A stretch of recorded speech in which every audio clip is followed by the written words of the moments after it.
그리고 여러분 성경책을 요한복음 19장에다가 이렇게 여러분 갈피 있죠? 갈피, 책갈피. 요한복음 19장에다 갈피를 껴놓으시고 그 다음에 마가복음 15장, 16장을 같이 계속 겸해서 볼 겁니다. 그래서 마가복음 16장에 또 여러분 책갈피를 껴놓으시기 바랍니다.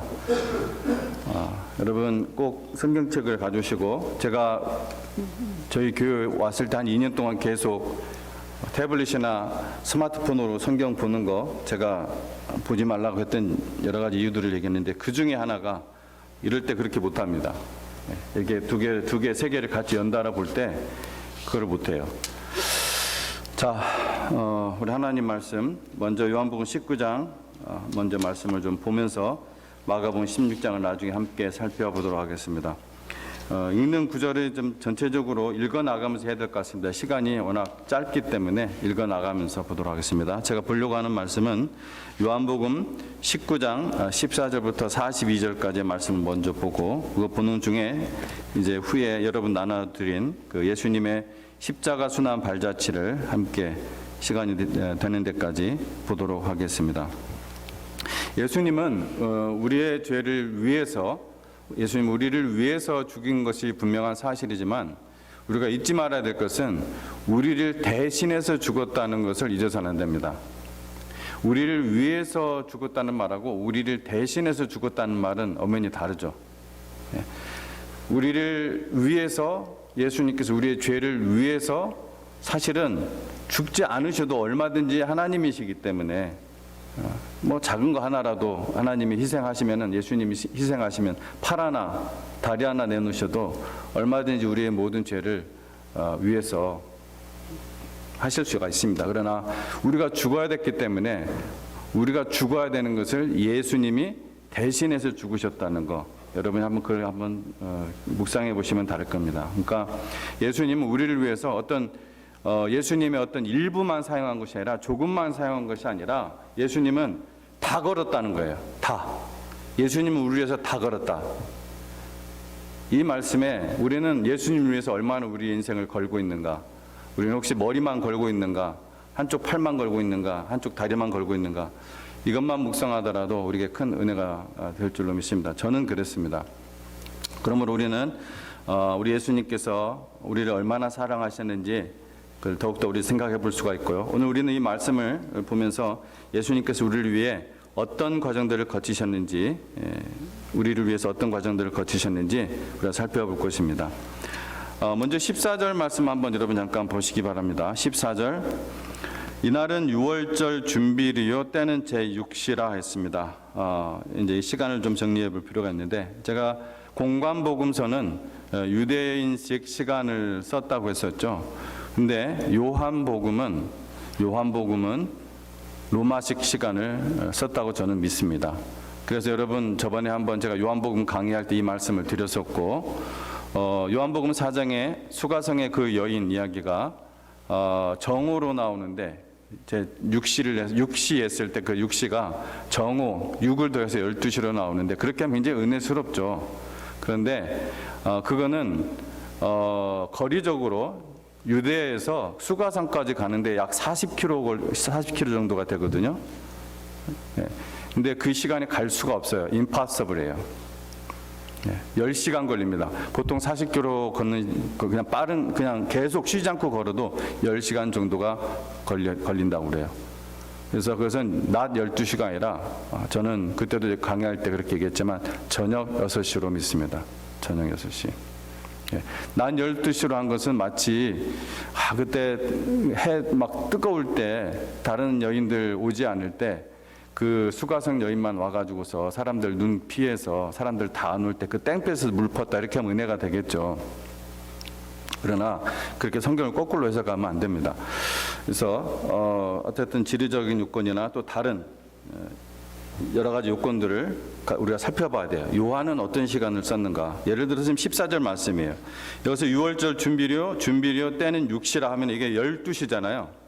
12시에 빌라도 앞에 섰다는 게 말이 됩니까?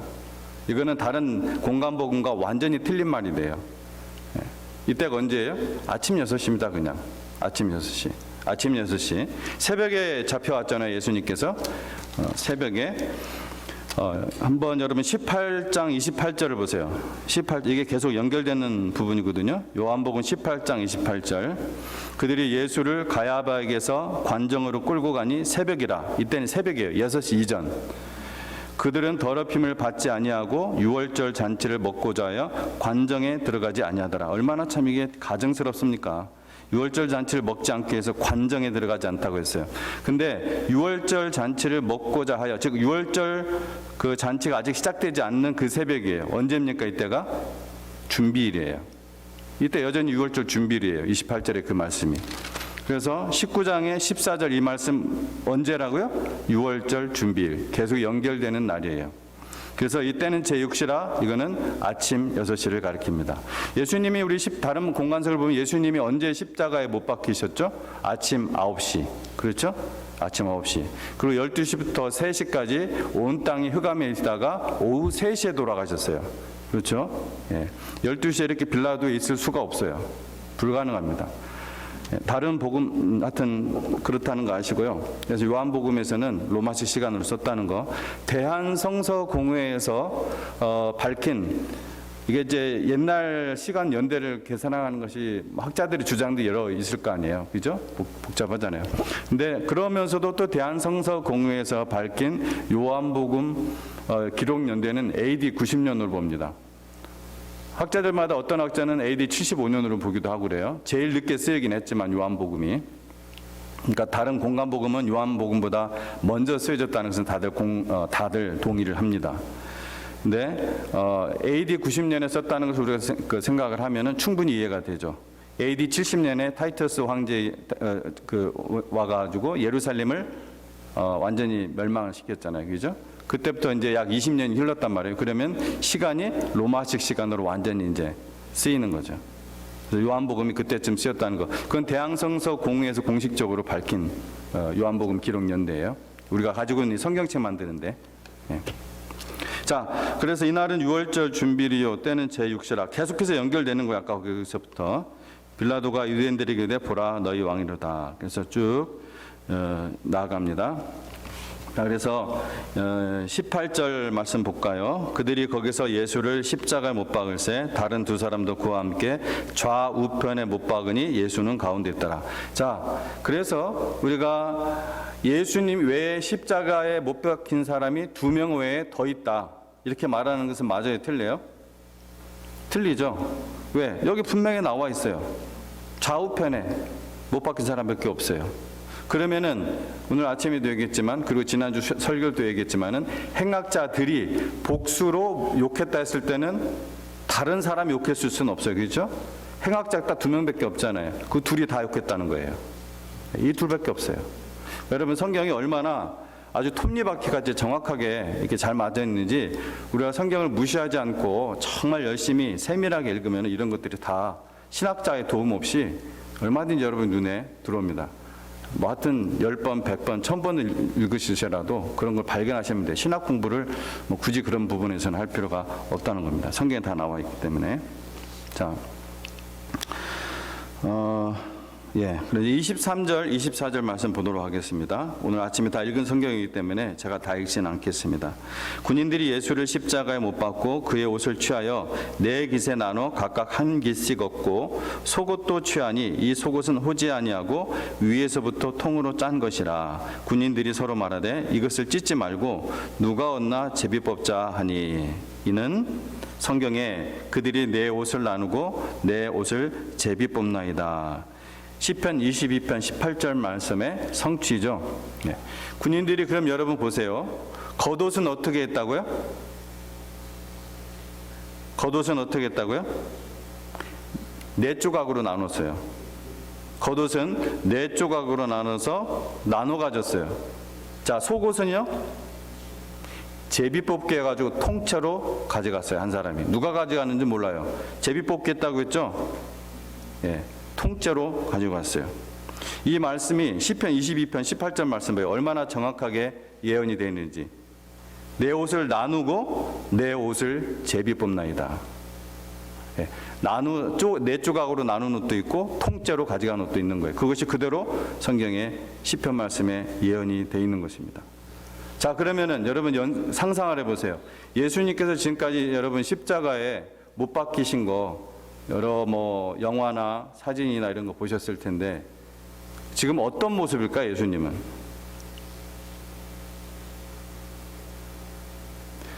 완전히 발가벗겨진 상태예요. 겉옷도 속옷도 다 벗겨진 상태라는 거예요. 십자가에서 벌거벗은 모습으로 달리셨다는 것입니다. 예수님께서는 우리를 위해서 죽으셨을 뿐만 아니라 이런 엄청난 수치와 이런 모욕을 당하셨다는 거예요. 당시 유대인들의 그 관습을 생각할 때 이거는 어마어마한 수치입니다. 죽는 것보다 더 사실 고통스러운 수치예요. 자, 28절 29절 말씀 또 이어서 보도록 하겠습니다. 그 후에 예수께서 모든 일이 이미 이루어진 줄 아시고 성경을 응하게 하려 하사 이르시되 내가 목마르다 하시니 거기 신포도주가 가득히 담긴 그릇이 있는지라 사람들이 신포도주를 적신 해면을 우슬초에 메어 예수의 입에 대니 30절까지 읽도록 하겠습니다. 예수께서 신포도주를 받으신 후에 예수께서 신포도주를 먹으셨어요? 안 먹으셨어요? 예수께서 신포도주를 받으셨습니다. 먹으셨다는 얘기예요. 예.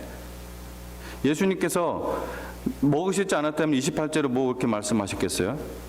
다 모든 일이 이미 이루어진 줄 아시고 성경을 응하게 하려 하사 내가 목마르다 하시니 내가 목마르다. 사실 이것도 시편 69편 21절 말씀의 성취예요. 예. 자, 예수님은 십자가에 달리시기 전 사람들로부터 십자가에 달리기 전에요. 사람들로부터 쓸개탄 포도주를 받으셨어요. 근데 그것을 맛만 보시고 맛을 딱 보니까 이게 그게 아니에요. 뭔지 아신 거예요. 그리고 마시지는 않았습니다. 마태복음 27장 34절의 말씀을 나중에 찾아보세요. 마태복음 27장 34절. 그러나 잠시 후 십자가에 달리신 후에 사람들이 준 신포도주는 받아 먹으셨어요.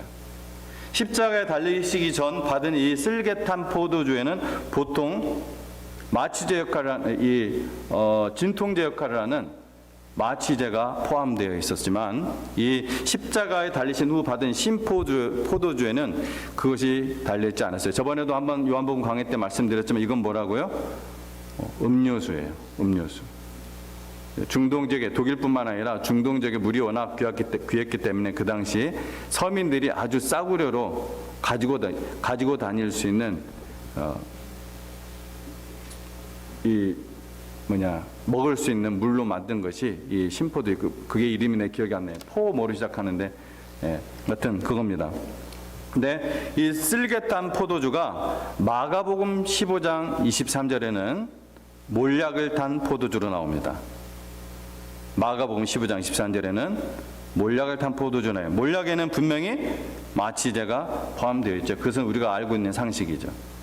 그래서 예수님은 인류가 져야 할 죄짐의 고통을 온전히 다 받으시기 위해서 자신의 그 고통을 조금도 줄이려는 생각을 하지 않으신 걸 우리가 기억해야 돼요. 예. 자, 그러면은 신포도주로는 왜 목이 마르다까지 말씀을 하시면서 왜 목을 축이셨을까? 그런 엄청난 고통도 다 참으셨는데 목마른 고통을 못 참으셔서 예수님이 목마르다 하셨겠어요? 이거는 왜 그렇습니까? 사실은 이 신포도주를 받아 머신 후 어떤 일이 일어나요? 바로 돌아가세요. 바로 다 이루었다고 바로 영원히 떠나가세요.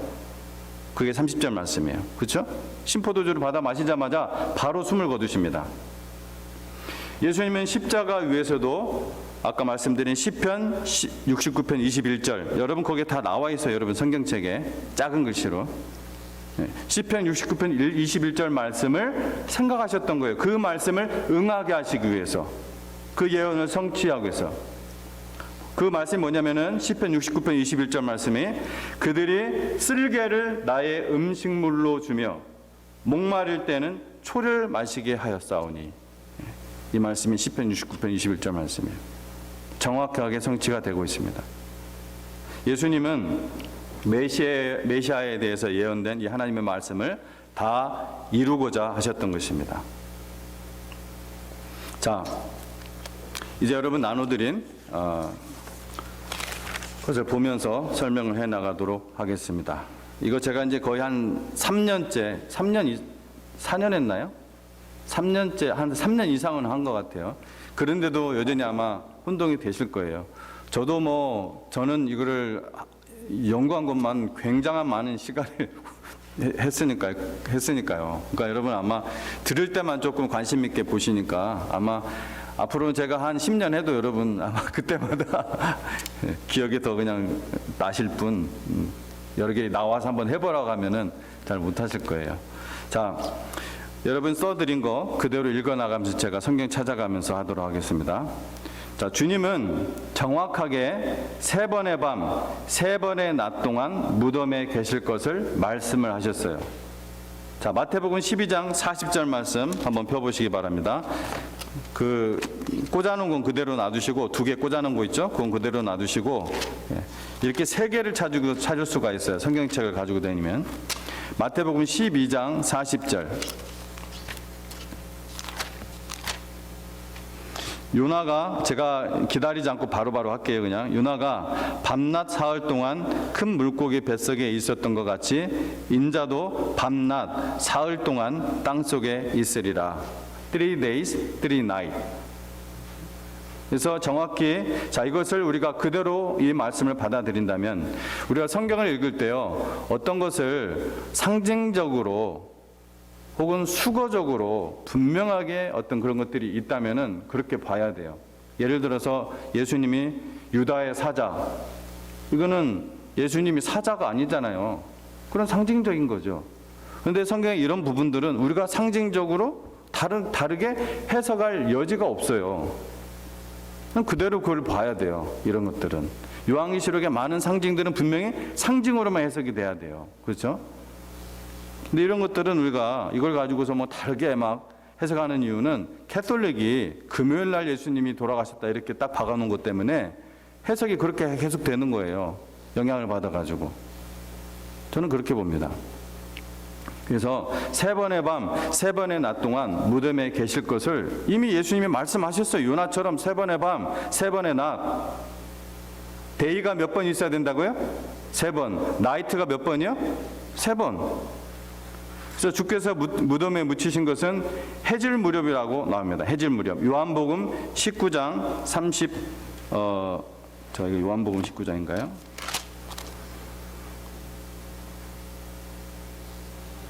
예, 요한복음 19장 39절. 일찍이 예수께 밤에 왔던 니고데모도 몰약과 침향 섞은 것을 100리터쯤 가지고 온지라. 예, 주께서 무덤에 묻힌 것은 해질녘이에요. 근데 이 해질녘에 대한 조금 더 정확한 것을 보려면은 마가복음 15장 42절을 봐야 돼요. 마가복음 바로 꽂아 놓으신 건 이제 보세요.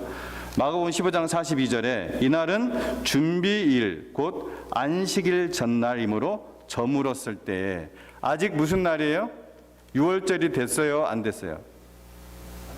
아직 안 된 거 왜? 43절 보세요. 그 뒤에 아리마대 사람 요셉이 와서, 즉 준비일에 해질 무렵에 아리마대 사람 요셉이 온 거예요. 아까 요한복음 19장 39절이 바로 그때라는 거예요.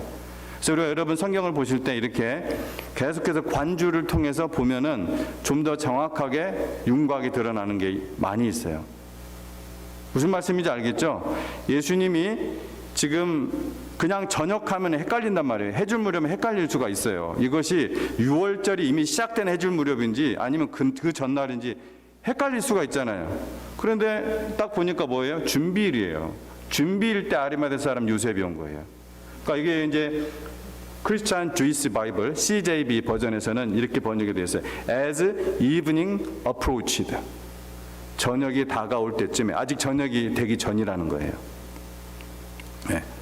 자, 유대력과 시간으로 저녁쯤에 묻히셨고, 유대력 과 이상하네요. 유대력의 시간으로 저녁쯤에 묻히셨고, 72시간이 돼야 된다면은 24 곱하기 3이니까 그렇죠? 72시간이 돼야 한다면은 부활 시점 역시 저녁 이후가 돼야 되죠. 72. 그렇죠? 무슨 말인지 알겠죠? 저녁에 예수님께서 돌아가셨다면은, 그러니까 해질 무렵 전에 돌아가셨다면은 부활 시점도 그 저녁 이후가 돼야 돼요. 그래야 72시간이 되는 거예요. 그렇죠? 예. 그냥 넘어갑니다. 다음. 그런데 왜 자꾸 예수님께서 새벽에 부활하셨다, 새벽에 부활하셨다, 이렇게 어떤 고정된 마인드가 있느냐? 그것은 여인들이 새벽에 갔다는 말씀으로 인한 섣부른 판단이라는 얘기예요. 여인들이 새벽에 만난 거지 예수님이 새벽에 부활했다는 얘기는 아니에요. 무슨 말씀인지 알겠죠? 예수님이 그 전에 부활하셨다는 얘기예요, 사실은.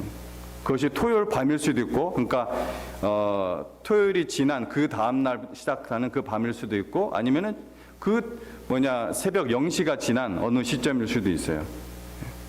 무슨 말씀인지 알겠죠? 예. 그런 부분들을 우리가 걷어내야 돼요.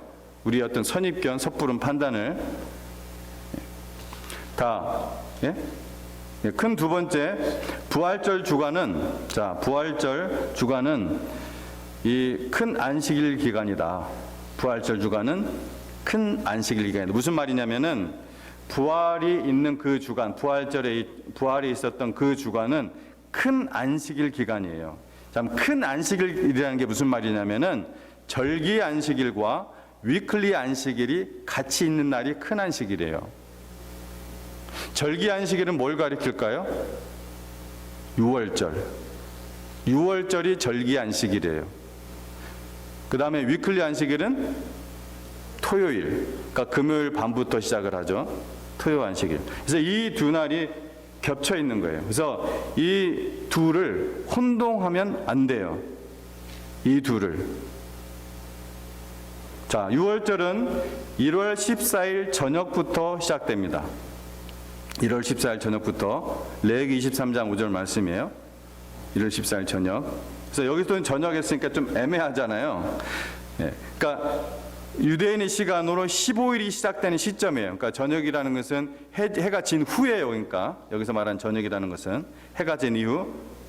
예. 왜냐하면 유대인 시간은 해 진 이후부터는 그 다음 날로 간주한다고 하잖아요. 그렇죠? 그러니까 그때부터 이제 15일이 시작되는 시점이에요. 사실은 그 다음 날이 15일인데, 여러분 도표를 보세요. 사실은 그 다음 날이, 지금 목요일 날이 15일인데 사실은 언제부터 간주를 한다고요? 14일 날 밤부터 15일로 간주를 하는 거예요. 이거는 두 가지 주장이 있습니다. 사실은 이것까지 얘기하면 좀 더 복잡할 수가 있는데, 예. 어떤 규정일이나 페스티벌, 그러니까 페스티벌이라는 것은 절기, 어떤 규정일이나 그 절기일은 그 전날 밤부터 준비하기 때문에 준비해야 되기 때문에 그때부터 카운트한다는 그런 주장이 있고, 하나는 유대인들은 모두 옛날부터 그 전날 밤부터 저녁부터 하루를 시작하는 걸로 간주한다, 이렇게 하는 두 가지 주장이 있어요. 그거는 사실 제가 정확하게 잘 모르겠어요.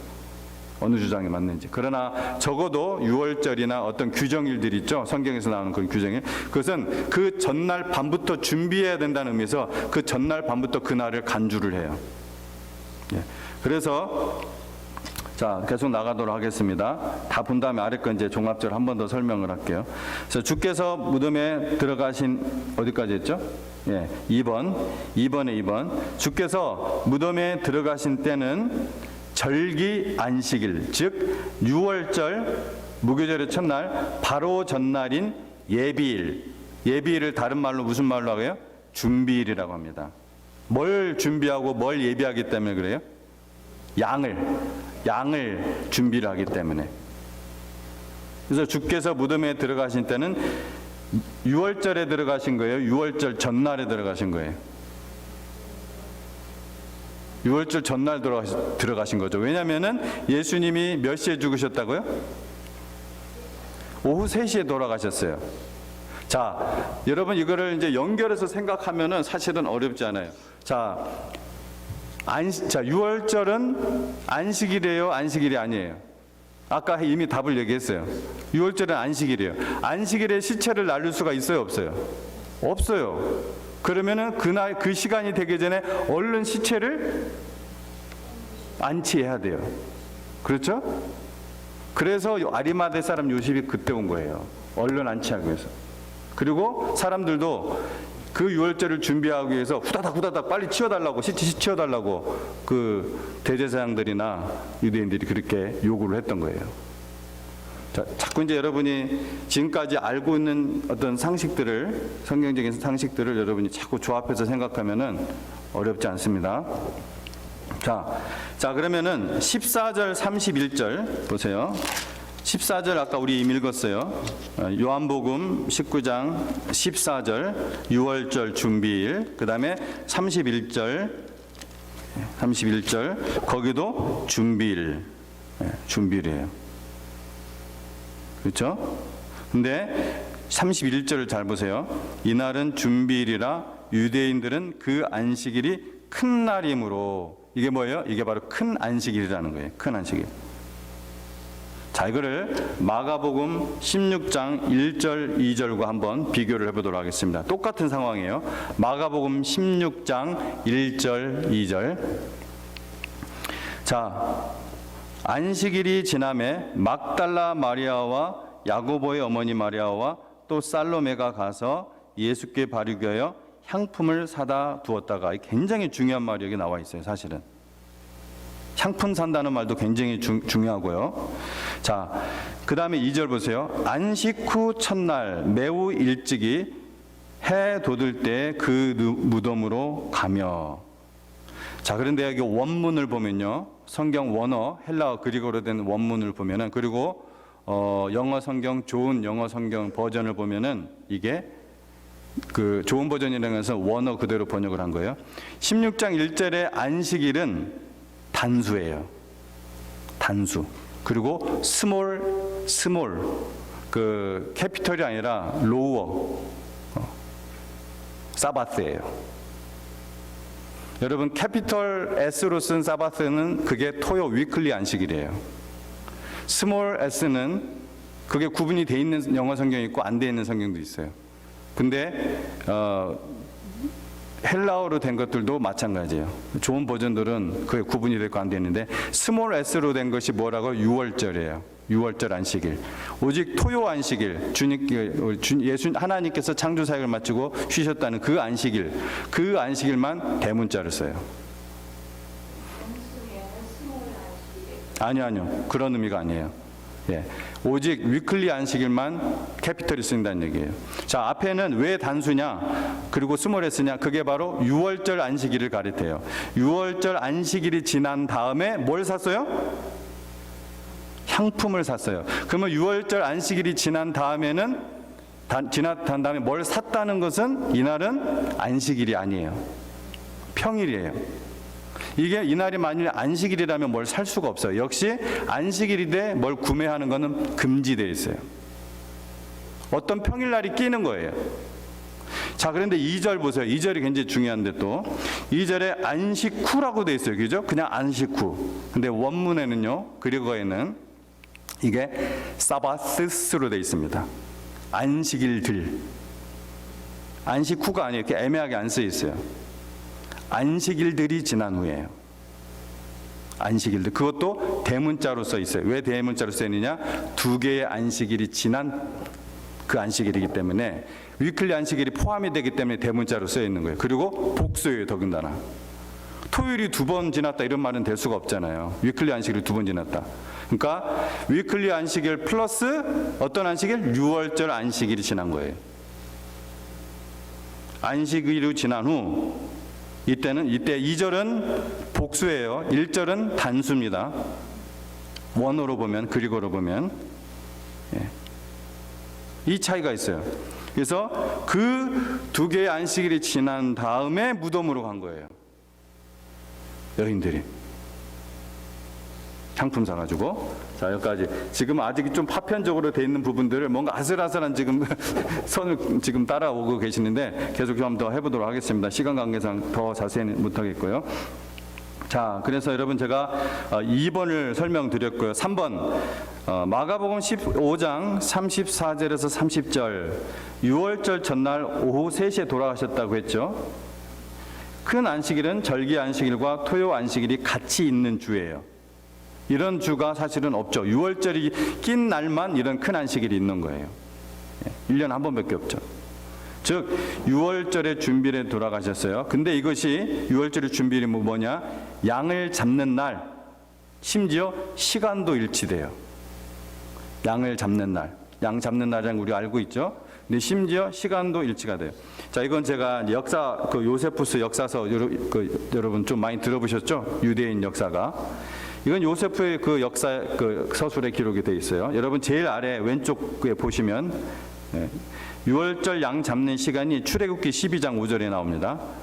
해질 무렵에 정확한 시간이 안 나와요. 출애굽기에는. 그런데 유대 역사가 요세푸스에 의하면 후대에 예수님 오시기 전에 사람이죠. 요세푸스에 하면 후대의 시간까지 오후 3시에서 5시로 정해졌다고 했습니다. 양 잡는 게 뭐 쉽게 잡겠어요? 그죠?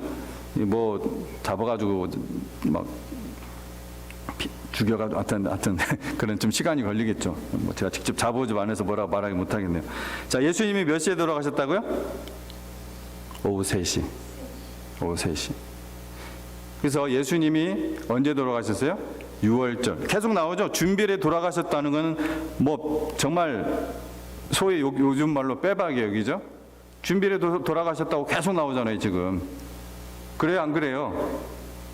아니, 맞아요? 안 맞아요? 이건 성경에 너무나 분명히 돼 있잖아요. 우리 계속 준비를 계속 나오잖아요. 아리마대 사람 요셉이 언제 왔어요? 준비일에 왔어요. 6월절에 온 게 아니에요. 6월절 지나서 올 수가 없죠. 6월 안식일에 어딜 돌아다녀. 준비일에 온 거예요. 그러니까 예수님께서 여러분 마지막 만찬을 6월절에 하신 거예요? 아니죠. 예수님 마지막 만찬은 6월절에 한 거 아니에요. 자꾸 우리 그렇게 착각하시는 분들이 있는데 절대 아닙니다. 이 시간표에 따르면 절대 아니에요. 화요일날 밤입니다. 화요일날 밤. 자, 그래서 여러분이 여기 도표를 그 밑에 게 제가 보시면서 여러분이 나중에 이해를 하시면 돼요. 3번까지 제가 설명을 해야 될 것 같아요. 자, 시간이 다 안 되면 여러분이 나중에 또 보세요. 내년에 또 설명할게요. 3번, 안식일이 지남에 여인들이 주님의 장례를 위해 상품을 사다 두었다고 했습니다. 그렇죠? 지남에 마가복음 16장 1절에. 그리고 아까 말씀드린 대로 그 안식일이 지남에 어떤 평일날 간 거예요. 그러니까 지금 여러분 도표를 보면은 중간에 평일이 반드시 껴야 돼요. 그래서 목요일날 돌아가셨다든지 금요일날 돌아가셨다면 이런 날이 낄 수가 없어요. 평일이 낄 수가 없어요. 평일 낄 수 있는 날이 없어요. 제임스 보이스 목사님 같은 경우도 어떤 의미에서 목요일이라고 했는지 모르겠지만 유명한 보수 신학자인데 아주 유명한 그분도 목요일이라고 합니다. 그리고 많은 사람들이 목요일을 또 금요일 날이 아닌 분들은 또 많은 분들이 또 목요일을 주장해요. 근데 저는 수요일로 봅니다. 그렇기 때문에 이런 성경적인 분명한 서포트가 있기 때문에 평일이 반드시 껴야 돼요. 평일이. 상품은 분명히 사다 뒀다고 했어요. 안식을 지난 다음에 상품을 사다 두었다고 했어요. 반드시 평일이 껴야 돼요. 자, 15일. 자, 목요일 오후에 돌아가셨다면 다음 날 낮까지는 6월절 안식일이어야 한다. 그리고 바로 그날 저녁부터 바로 뭐가 시작돼요? 위클리 안식일이 시작되는 거예요. 왜? 금요일 저녁부터, 금요일 밤부터 바로 안식일이 시작되기 때문에. 그럼 중간에 평일이 상품을 살 시간이 없어요. 살 날이 없어요. 자, 3번에 2번 16장 1절과 2절을 보면은 초실절날 산 것이 아니에요. 즉 부활절이죠. 초실절이 구약의 그 초실절이 바로 신약의 부활절이죠. 16장 1절과 2절을 보면은 초실절날 산 것이 아니라 무교절 안식일과 위클리 안식일, 즉 토요 안식일 사이에 산 거예요. 그렇죠? 여러분 제 설명하는 것들이 다 도표에 나와요. 이 도표를 제가 이거를 하여튼 온갖 방법으로 그려본 게 이게 최선의 방법이에요. 저보다 혹시 더 잘 이해하도록 그릴 수 있는 분이 있으면 좀 그려서, 정일환 자매님 이거 잘 그리시려나? 그려서 저한테 좀 주세요. 제가 좀 도움이 되도록. 이 이상 제가 어떻게 설명할 방법이 없어요. 도표로는. 자, 그래서 여러분 제가 설명한 것들을 가지고서 이 도표와 함께 계속 위로 아래로 보시면 사실은 제가 이전에 나눠드린 것들은 이보다 더 많은 내용이 있었어요. 근데 너무 많은 내용을 쓰니까 오히려 헷갈려 하시는 것 같아서 내용들을 뺐어요, 제가. 그것까지 다 설명하려면 더 많은 시간이 걸릴 것 같아가지고. 자, 그래서 우리가 이러한 예수님의 순환의 발자취, 고난주간에 예수님의 순환의 발자취, 주님의 십자가의 순환과 죽음의 발자취를 걷는 것은 참 중요합니다. 의미가 있습니다.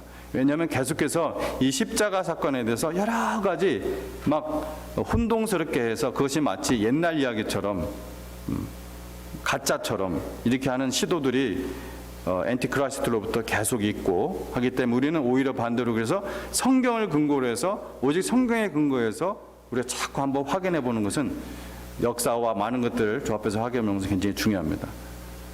뭐 속된 말로 우리가 우리의 가족들이 죽는 기일은 기억하면서 예수님이 죽으신 날은 기억하지 못한다면은 그것도 참 죄스럽잖아요. 그래서 부활도 우리가 기억해야 될 뿐만 아니라 부활 전에 반드시 죽음이 있었다는 거, 순환이 있었다는 거 우리가 기억을 해야 돼요. 그래서 그렇다면 예수님께서 대신해서 죽어주신 것으로 우리를 대신해서 우리의 죄를 대신해서 죽어주신 것으로 인하여 우리가 이렇게 지금 육신으로뿐만 아니라 영원한 생명을 얻어서 살게 되었다면은 우리들은 이후부터 어떤 삶을 살아야겠는가 이런 결론을 우리가 내야겠죠. 결론은 거기로 가야겠죠. 사도 바울이 이렇게 권면하는 말씀 같이 읽고 마치도록 하겠습니다. 고린도후서 5장 15절 말씀, 고린도후서 5장 15절 말씀 읽고 마치도록 하겠습니다.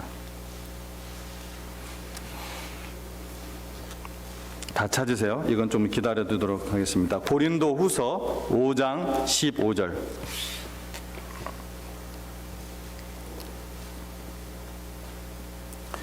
같이 읽습니다. 우리의 고백으로 시작. 그가 모든 사람을 대신하여 죽으심은 살아있는 자들로 하여금 다시는 그들 자신을 위하여 살지 않고 오직 그들을 대신하여 죽었다가 다시 살아나신 이를 위하여 살게 하려 함이라. 아멘. 기도하겠습니다.